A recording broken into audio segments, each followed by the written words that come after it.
If you're like me and you're hoping the Bengals take Tyler Linderbaum with the 31st overall pick in the 2022 NFL Draft, well, I have some bad news.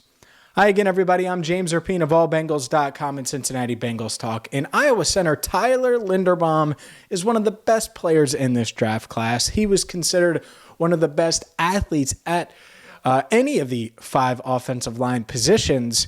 And yet his stock started to drop a little bit over the past few months for a few reasons. One, he has 31.125 inch arms to be exact. I almost said 31 and a quarter, but smaller than that. Historically short arms for a center that projects to be a Pro Bowler. He is light. He isn't big by any stretch, only 302 pounds and 6'2", really, really small. That being said, the film pops, and anywhere you go, you hear about how Tyler Linderbaum is this special athlete, this unique talent. He's got some nastiness to him. I know Bengals Sans, Mike Santagata, who wrote about Tyler Linderbaum for allbengals.com and did a film breakdown, and has been doing a bunch of great film breakdowns. We're going to have him on the channel at some point before the draft, but he's been doing a bunch of great film breakdowns. And Linderbaum jumped off the page to him on film. Great run blocker, good enough despite his size in the passing game. And so it's like, well, yeah, he has to be an outlier to be great.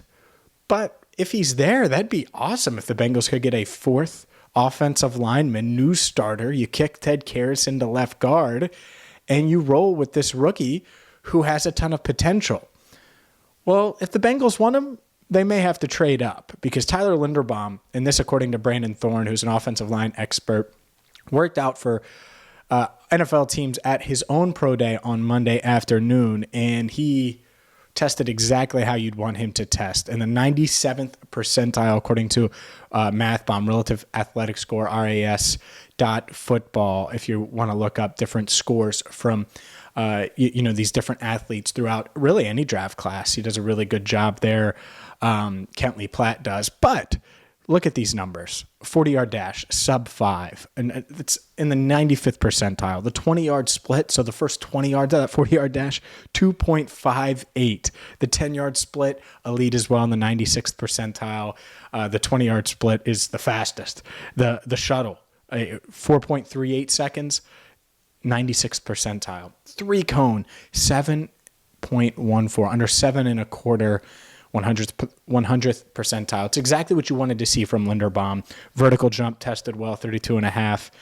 Broad jump over 90 inches as well. So this guy tested like the Jason Kelce type of athlete that you wanted to see. So to me, it makes it highly unlikely that Linderbaum was there or will be there in just over 2 weeks during the NFL draft when the Bengals are on the clock at 31 overall. That doesn't mean they shouldn't move up for him.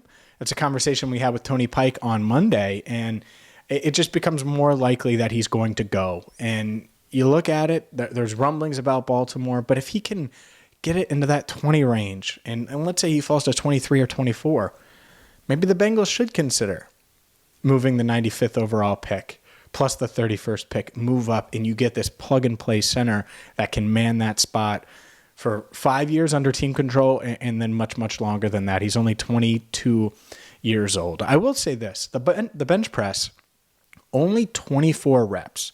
And it's not a huge thing, but when you're talking about a guy with 31 and less than 31 and a quarter inch arms, you'd expect him to do more on the bench. So I do wonder if that'll impact his grade a little bit for these NFL teams. But overall, he was able to test after not being able to due to a foot injury he suffered in the Citrus Bowl against Kentucky. The film pops off. He plays on the field like a top 10, top 15 player in this class. And the testing, for the most part, backs it up. So despite the short arms, despite the stature, I think he's going to be off the board before the Bengals pick. But he's a perfect fit for the Bengals zone running scheme. I think he would be awesome alongside Alex Kappa and Ted Karras, opening up running lanes for Joe Mixon. I think he would be really an upgrade as well in the passing game. So Tyler Linderbaum, huge upgrade. I'm still on board with getting him. It just seems more and more likely like he's not going to be there at 31. And if the Bengals truly want him, they may have to give up future draft capital or other picks in this year's draft to move up and get him, which is something in the first round they haven't done in a long, long time. So we'll see if they do. Here's what I do know is we're going to have you covered throughout this draft process. So hit the subscribe button, ring the bell. We're working on plenty of other guests for you. Regardless, if they trade up, if they trade down, if they move all around, we're going to have you covered. So thank you for watching Cincinnati Bengals Talk. For our channel coordinator, Andrew Fox-Miller, I'm James Rapien, signing off for now right here on CBT, Cincinnati Bengals Talk.